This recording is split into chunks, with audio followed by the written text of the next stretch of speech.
that which is coming, continues the N.J. Dawood translation of Al-Quran.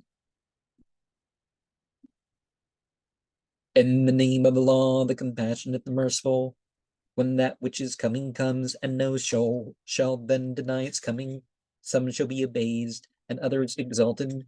When the earth shakes and quivers, and the mountains crumble away and scatter abroad into fine dust, ye shall be divided into three multitudes, those on the right. Blessed shall be those on the right, those on the left. Damned shall be those on the left, and those to the foremost shall be those. Such are they that shall be brought near to their Lord in the gardens of delight, a whole multitude from the men of old, but only a few from latter generations. They shall recline on jeweled couches, face to face, and there shall wait on them immortal youths with bowls and ewers and a cup of purest wine that will neither pain their heads nor take away their reason, with fruits of their own choice and flesh of fowls that they relish. And there shall be the dark-eyed houris, chaste as hidden pearls, a guerdon for their deeds. There shall they hear no idle talk, no sinful speech, but only the greeting, peace, peace. Those on the right hand, happy shall be those on the right hand. They shall recline on couches, raised on high, in the shade of thornless cedars and clusters of talh. Bananas are an example of that. Amidst gushing waters and abundant fruits, unforbidding, never-ending, we created the houris and made them virgins, loving companions for those on the right hand, a multitude from the men of old and a multitude from the latter generations. Now, pure and everything else like that. It's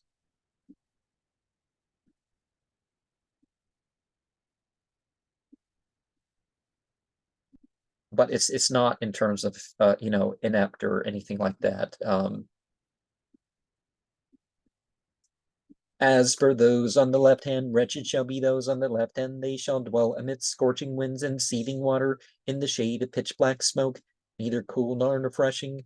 For they have lived in comfort and persisted in the heinous sin, saying, when we are once dead and turned to dust and bones, shall we be raised to life, and our forefathers too? Say those of old and those of the present age shall be brought together on an appointed day. As for you, sinners who deny the truth, you shall eat the fruit of the zaqqum tree and fill your bellies with it. You shall drink scalding water, yet you shall drink it as the thirsty camel drinks. Such shall be their fate on the day of reckoning. We created you. Will you not believe then in our power? Behold, the semen you discharged. Did you create it? Are we? It was we that ordained death among you. Nothing can hinder us from replacing you by others like yourselves, are transforming you into beings you knew nothing of. You shall surely know of the first creation. Why then do you not reflect? Consider the seeds you grow. Is it you that give them growth? Are we? If we please, we could turn your hearts, your harvest into chaff, so that, filled with wonderment, you would exclaim, we are laden with debts. Surely we have been robbed. Consider the water which you drink. Was it you that poured it from the cloud? Are we? If we pleased, we could turn it bitter. Why then do you not give thanks? Observe the fire which you light. Is it you that create its wood? Are we? We have made it a reminder for men, humans, gender neutrals, of course. And for the traveler, a comfort. Praise then the name of your Lord, the Supreme One. I swear by the shelter of the stars, a mighty oath, if you but knew it, that this is a glorious Koran, safeguarded in a book which none may touch except the purified, a revelation from the Lord of the universe. Now, a full bath, ablutions, that sort of thing beforehand. But the mental and spiritual pure approach is, of course, the more important one, right? Well, you have both if you're having that one, right? Would you scorn a scripture such as this and earn your daily bread by denying it, when under your very eyes a man's soul is about to leave him? We are nearer to him than you, although you cannot see us. Why do you not restore it if you will not be judged hereafter? Answer this, if what you say be true. And thus, if he is favored, his lot will be repose and plenty and a garden of delight. If he is one of those on the right hand, he will be greeted with peace be upon you by those on the right hand. But if he is an erring disbeliever, his welcome will be scalding water, and he will burn in hell. This is surely the indubitable truth. Praise then be the name of your Lord, the Supreme One. Now, that chapter has a similar way of talking as the last one, right?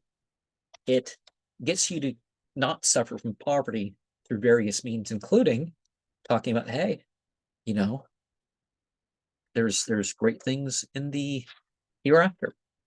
And some things can be here. There's, our duty to others, what we're supposed to do, what we're not supposed to do.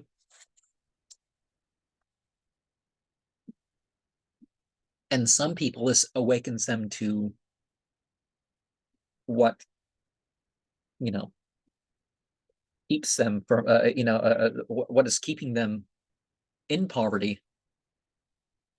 Maybe there's some sort of break in that. But not suffering from the poverty is the main thing.